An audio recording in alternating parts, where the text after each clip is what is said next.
गांव के कोने में रोहित का टूटा फूटा घर, जहां बारिश की बूंदें छत से टपकती थीं। बेरोजगार रोहित रोज काम की तलाश में भटकता, मगर खाली हाथ लौटता।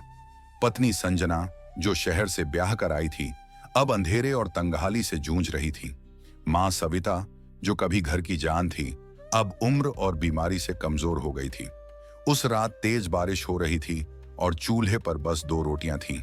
सविता ने अपनी रोटी संजना को दी, संजना ने रोहित को, मगर रोहित शर्म से चुपचाप बाहर चला गया। तभी पास की ईंट भट्ठी से आवाज आई, काम चाहिए? रोहित ने हां कह दी। शाम को मिट्टी से सना लौटा। जेब में पैसे नहीं, लेकिन चेहरे पर एक संतोष था। संजना की आंखों में पहली बार गर्व था। सविता ने उसके सिर पर हाथ रखकर कहा, बेटा, ये मेहनत ही तेरा भाग्य बदलेगी। भट्ठी पर रोहित का पहला दिन कठिन था। गर्मी, धूल और भारी ईंटों के बीच वह खुद को झोंक चुका था। मालिक ठाकुर हरि सिंह ने सख्त लहजे में कहा, काम चोरी नहीं चलेगी। मगर रोहित की नजरें सिर्फ अपने परिवार की भूख पर थीं। उसने सिर झुका लिया और बिना शिकायत काम में जुट गया। घर पर संजना ने बचे हुए आटे से 2 सूखी रोटियां बनाई। सविता और वह खामोशी में खा रही थीं। बार बार दरवाजे की ओर नजरें उठ रही थीं। जैसे ही दरवाजा खुला, रोहित अंदर आया। धूल से सना, पसीने में भीगा, मगर हाथ में था 150 रुपए। संजना ने पहली बार उसे गौर से देखा। थका हुआ लेकिन दृढ़। सविता ने वो पैसे हाथ में लिए और मुस्कुराकर कहा, आज दाल बनेगी। उस रात तीनों ने साथ बैठकर सादी दाल और रोटियां खाईं, लेकिन वो स्वाद किसी राजसी भोज से कम नहीं था। चूल्हे की धीमी आग में अब उम्मीद की एक चिंगारी सुलग चुकी थी। अब भूख के सामने झुके नहीं थे, बल्कि पहली बार उससे लड़े थे। भट्ठी पर काम करते हुए रोहित को अब कुछ दिन हो चुके थे। शरीर थकता था, पीठ में दर्द रहता, मगर हर सुबह वह समय से पहले उठ जाता, जैसे उसके भीतर एक नई जिद जाग चुकी हो। एक दिन ईंट उठाते वक्त उसका हाथ दब गया, खून बह निकला।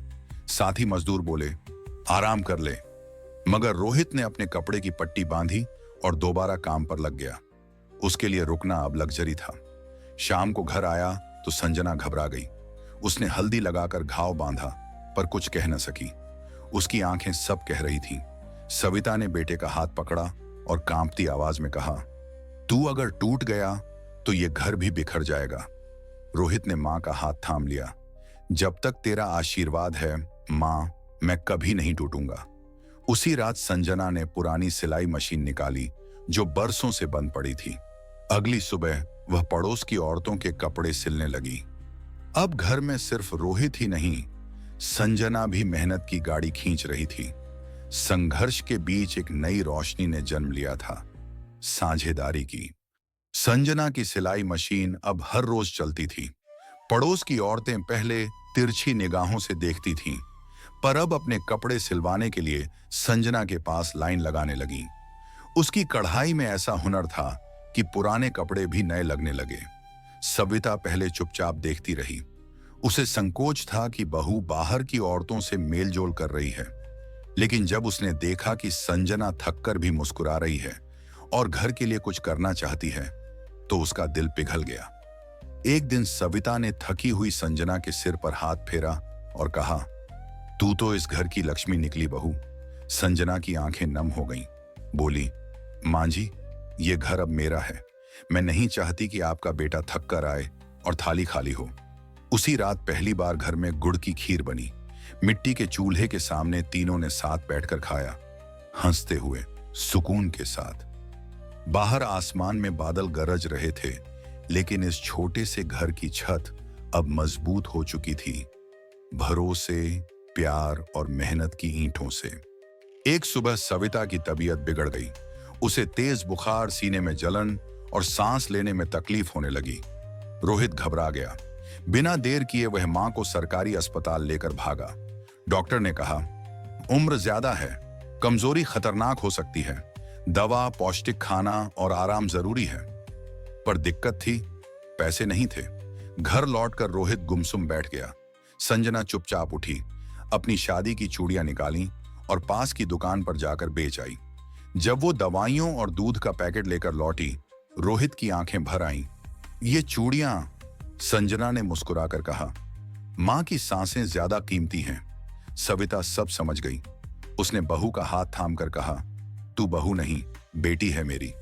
उस दिन से संजना मां की देखभाल में लग गई। खिचड़ी, दवाएं और ढेर सारी कहानियां। रोहित अब 2 शिफ्ट में काम करने लगा। शरीर थक जाता, मगर मां की नींद और पत्नी की मुस्कान उसे संजीवनी देती। उस छोटे से घर में अब सिर्फ रिश्ते नहीं, बलिदान की डोर से बंधा एक परिवार पल रहा था, मजबूती से, प्यार से। सविता की तबीयत संभलने लगी थी, मगर घर के हालात अब भी कमजोर थे। भट्ठी का मालिक ठाकुर हरि सिंह मजदूरी घटाने लगा। रोहित ने विरोध किया तो गुस्से में बोला, बहुत बोले तो निकाल दूंगा। उधर संजना की सिलाई मशीन बार बार अटकने लगी। काम अधूरा छूटने लगा। रोहित और संजना दोनों के चेहरों पर थकान और चिंता साफ थी। एक रात तीनों चुपचाप बैठे थे। सविता ने खांसते हुए कहा, बेटा, अंधेरे से डर मत, चिंगारी भी उसी में जलती है। अगली सुबह रोहित ने गांव के स्कूल में चपरासी की नौकरी के लिए आवेदन दिया। तनख्वाह कम थी पर तय थी। वहीं संजना ने पड़ोस की एक आंटी से पुरानी मशीन उधार ली और फिर से काम शुरू किया।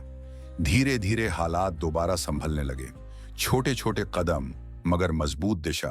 संजना की आंखों में फिर से चमक लौट आई थी और रोहित की चाल में आत्मविश्वास। सविता ने एक शाम मुस्कुराते हुए कहा, तुम दोनों ने हार मानना सीखा ही नहीं। उस दिन घर के बाहर दिया खुद ब खुद जल उठा। लगता था किस्मत ने भी उम्मीद की लौ को पहचान लिया था। अब रोहित स्कूल में चपरासी की नौकरी करने लगा था। काम छोटा था, मगर दिल से करता। बच्चों के बीच उसका मन लगने लगा और स्कूल के स्टाफ को भी उसकी ईमानदारी पसंद आने लगी। एक दिन प्रिंसिपल ने कहा, रोहित, क्या तुम लाइब्रेरी का रजिस्टर संभाल सकोगे? रोहित की आंखों में चमक आ गई। सर, पूरी जिम्मेदारी से करूंगा। उधर संजना ने भी हार नहीं मानी थी। उधार ली गई मशीन से उसने फिर से कपड़े सिलने शुरू कर दिए। अब गांव की औरतें अपनी बेटियों के कपड़े भी उससे सिलवाने आने लगी। उसने 2 और लड़कियों को सिखाना शुरू किया ताकि वो भी आत्मनिर्भर बन सके। एक शाम रोहित पहली बार पूरे महीने की तनख्वाह लेकर घर आया। 4000 रुपए। उसने मां सविता के हाथ में पैसे थमाए। मां, तेरे आशीर्वाद की कमाई है। सविता की आंखें भर आईं और उसने पैसे संजना के हाथ में रख दिए। अब घर की लक्ष्मी तू है। संजना ने उन पैसों से एक छोटी सी स्टील की अलमारी खरीदी, उनकी मेहनत की पहली बचत रखने के लिए। अब भूख नहीं, बल्कि आत्मगौरव पल रहा था। 1 साल बीत चुका था। जिस घर की छत टपकती थी, वहां अब पक्की छत थी। दीवारों पर चूना था और आंगन में तुलसी। रोहित अब स्कूल में स्थायी कर्मचारी बन चुका था। सुबह बच्चों के साथ खेलता, दोपहर को रजिस्टर संभालता और शाम को घर आकर किताबें पढ़ता, अपने अधूरे सपनों को पूरा करने के लिए। संजना का सिलाई काम अब छोटे स्तर पर व्यवसाय बन चुका था। गांव की लड़कियां उससे काम सीखने आती और उसे अब दीदी कहकर बुलाने लगी थीं। सविता अब स्वस्थ थी और रोज तुलसी को पानी देती, बहू की बनाई चाय पीती और भगवान को धन्यवाद देती। मेरी बहू मेरा बेटा बन गई। फिर एक दिन सरकार की लोन योजना के तहत संजना को 20,000 रुपए का लोन मिला। दुकान खोली, संजना सिलाई सेंटर। उद्घाटन के दिन रोहित ने फीता काटा और सविता ने संजना को गले लगाकर कहा, आज तूने इस घर का सपना पूरा कर दिया। गांव वालों ने देखा और कहा, ये वही परिवार है जो कभी 2 रोटी को तरसता था। संजना मुस्कुराई, हाँ, लेकिन हमने हालात से हार नहीं मानी। अब वो गरीबी को नहीं, अपनी मेहनत को पहचानते थे।